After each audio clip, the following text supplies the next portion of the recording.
press the bell icon on the YouTube app and never miss another update. Hello all of you, आज के session में आप लोगों का वेलकम है। ट्रांजिएंट एनालिसिस चैप्टर में आज जो हम लोग डिस्कस करने वाले हैं उस टॉपिक का नाम है DC response of an RC circuit. इससे पहले दो वीडियोस बनी थी जिसमें हम लोगों ने introduction of transient, behaviour of resistor, inductor and capacitor discuss किया था और डिफरेंशियल इक्वेशन मेथड से DC response of an RL circuit discuss किया था। तो आज भी जो मेथड हम लोग अप्लाई करेंगे वो डिफरेंशियल इक्वेशन मेथड ही होगा। हमारे सिलेबस में लैप्लास ट्रांसफॉर्म मेथड भी पढ़ना है, वो फ्यूचर की वीडियोस में हम लोग डिस्कस करेंगे।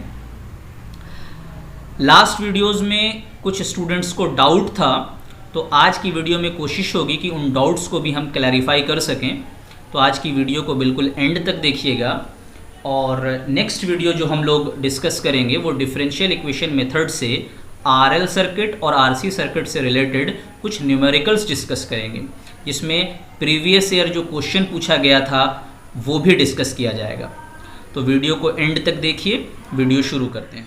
तो ये मेरा गिवन सर्किट है, यानी कि एक आरसी सर्किट है। दो चीज़ इसमें अजम्पशन हम लोगों ने माना है कि कैपेसिटर इनिशियली कोई एनर्जी अपने अंदर नहीं रख रहा है, यानी कि इनिशियली अनचार्ज्ड है कैपेसिटर, और at t is equal to 0 हम लोग स्विच क्लोज कर रहे हैं। तो t इज़ इक्वल टू 0 से पहले इस सर्किट में कोई करंट भी फ्लो नहीं कर रहा था और कैपेसिटर के पास कोई एनर्जी यानी कोई भी इनिशियल वोल्टेज नहीं था। जैसे ही हमने t इज इक्वल टू 0 पे स्विच क्लोज किया, करंट धीरे धीरे फ्लो होना शुरू होगी और हम अगर KVL लिखना चाहें तो ये वाला इक्वेशन लिख सकते हैं। IR और कैपेसिटर के क्रॉस जो वोल्टेज होता है वो होता है 1/c integral of I dt is equal to V। तो इस इक्वेशन को हम दोनों तरफ डिफ्रेंशिएट कर दे रहे हैं। तो डिफ्रेंशिएट करने पर हमको R इंटू di/dt का टर्म आ जाएगा। इंटीग्रेशन और डिफ्रेंशिएशन एक दूसरे का रिवर्स प्रोसेस है, इसलिए 1/c इंटू I आ जाएगा।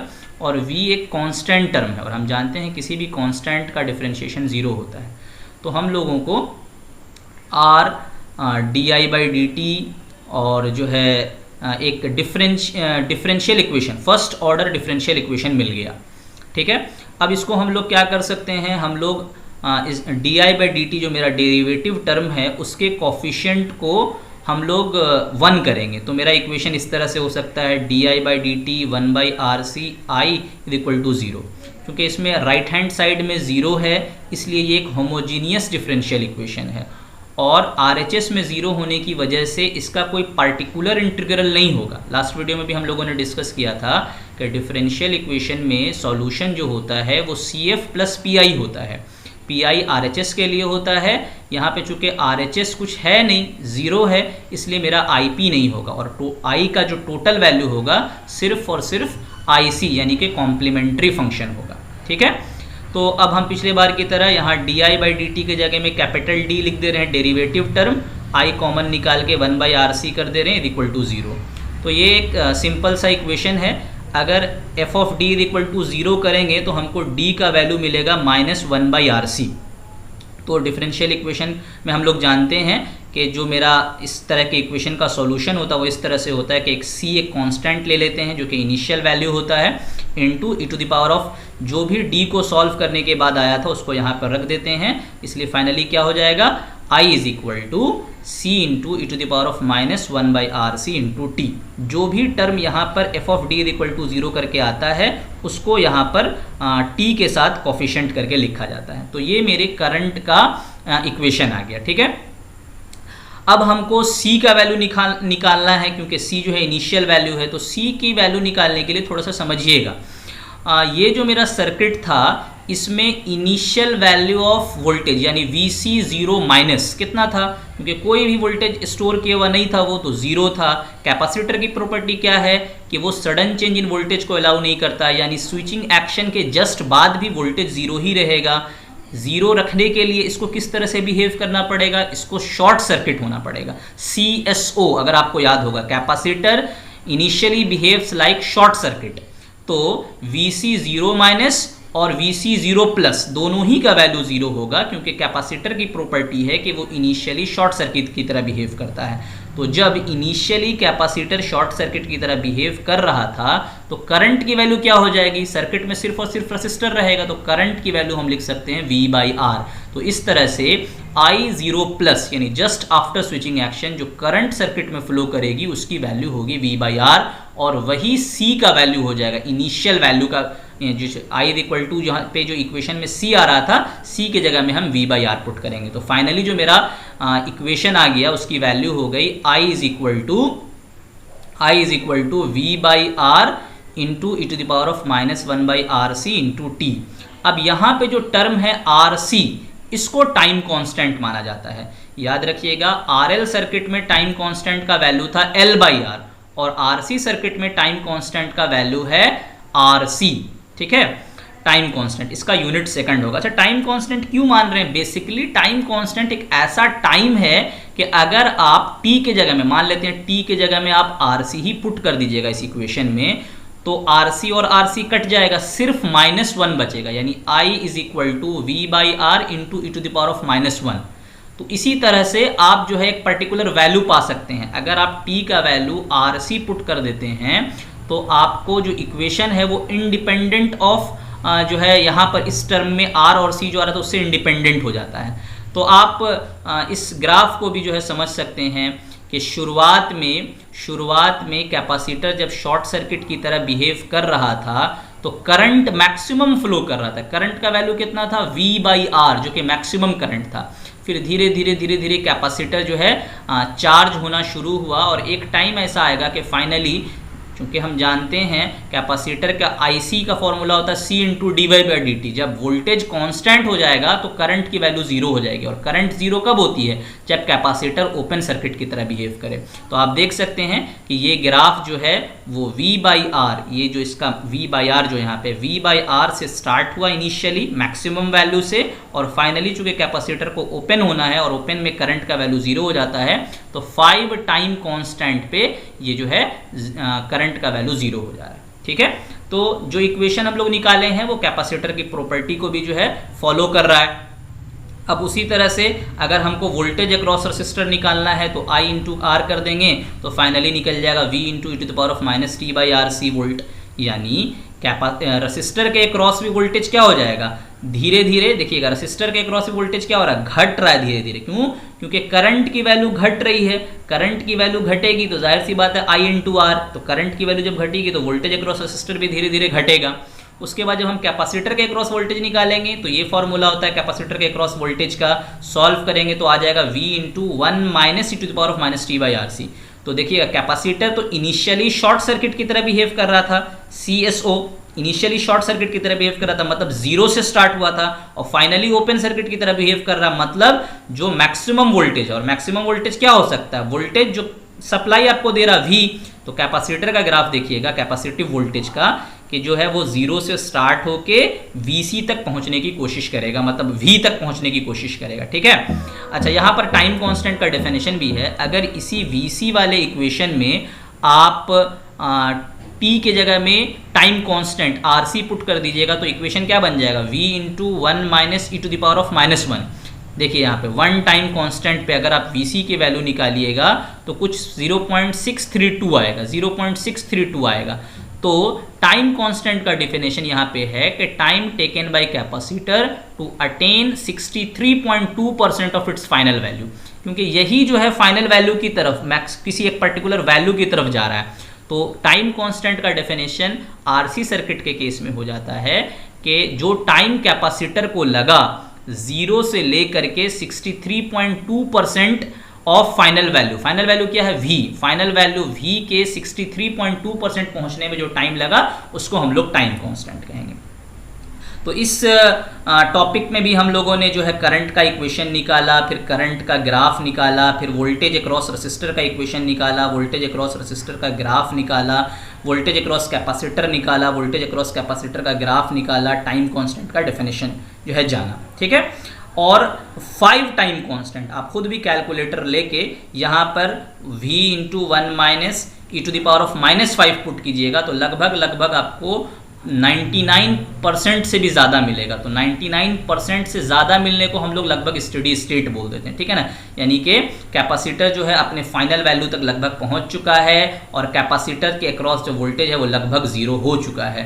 तो 5 टाइम कांस्टेंट को हम लोग लगभग स्टेडी स्टेट मानते हैं, ठीक है। अब एक छोटा सा न्यूमेरिकल है जो आरसी सर्किट से रिलेटेड है, तो इसको भी कोशिश यही कीजिएगा कि डायरेक्ट फार्मूला पे पुट ना करके, अगर आप फार्मूला पे भी पुट करके बना रहे हैं तो कोई हर्ज की बात नहीं है, लेकिन बेहतर है कि डिराइव करके बना दीजिए। तो यहाँ पे देखिए आपको t=0 पे स्विच को क्लोज किया जा रहा है, हम लोगों ने जो है KVL लगाया आफ्टर t=0, तो इस तरह का इक्वेशन आया, डिफ्रेंशिएट किया, फिर कोफिशिएंट को स्टैंडर्ड बनाने के लिए पूरे लोगों को 10 से डिवाइड कर दिया, तो फाइनली मेरा di/dt प्लस i = 0, ये मेरा फाइनल इक्वेशन है। di/dt के जगह में हम d+1 × i = 0 कर सकते हैं। चूंकि राइट हैंड साइड पे 0 है इसलिए pi तो होगा नहीं, सिर्फ कॉम्प्लीमेंट्री फंक्शन होगा, इसलिए हम यहाँ पे लिख रहे हैं i = ic।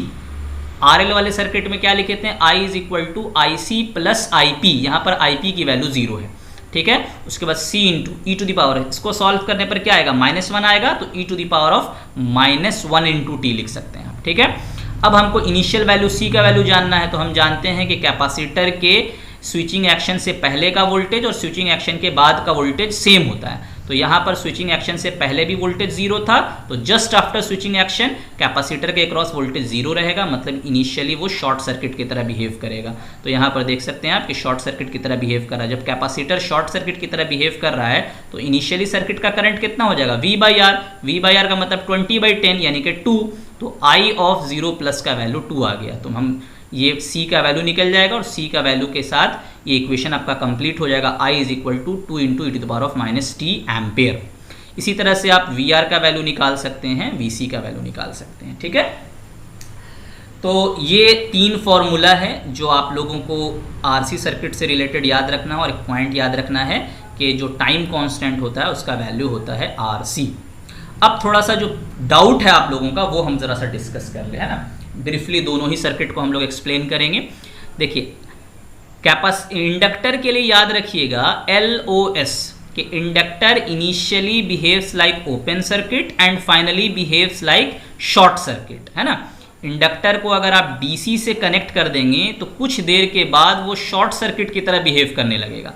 तो इनिशियली कोई करंट फ्लो नहीं कर रहा है, इसलिए यहाँ पर IL0- और IL0+, क्योंकि सडन चेंज को अलाउ नहीं करता, 0 ही रहेगा, ओपन सर्किट की तरह बिहेव करेगा। जब करंट ये ओपन सर्किट की तरह बिहेव कर रहा है तो करंट का वैल्यू कहाँ से स्टार्ट होना चाहिए, 0 से स्टार्ट होना चाहिए। देखिए तो ये जो सर्किट में करंट कहाँ से स्टार्ट हो रहा है, 0 से स्टार्ट हो रहा है, ठीक है। और फाइनली कहाँ तक जाना चाहिए, क्योंकि फाइनली ये तो शॉर्ट सर्किट की तरह बिहेव करेगा, तो फाइनली करंट का वैल्यू हो जाएगा V/R। सर्किट से भी आप देख सकते हैं, यानी RL सर्किट में करंट का स्टार्टिंग वैल्यू 0 है और फाइनल वैल्यू V/R है।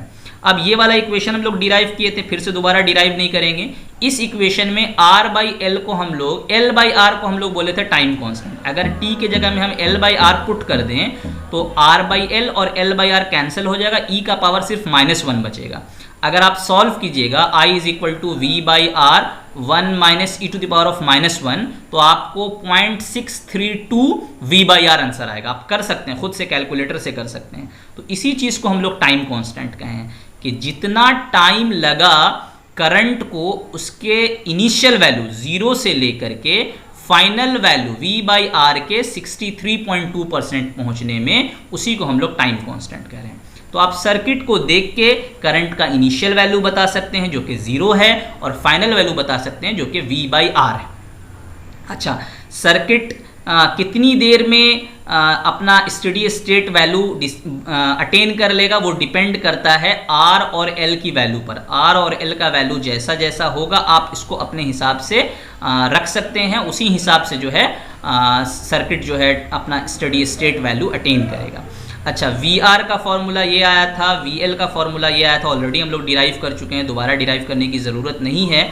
अब आप खुद सोचिए कि जब ये इनिशियली ओपन सर्किट की तरह बिहेव कर रहा था तो कोई भी करंट फ्लो नहीं करेगी, मतलब वोल्टेज अक्रॉस रेसिस्टर 0 होगा।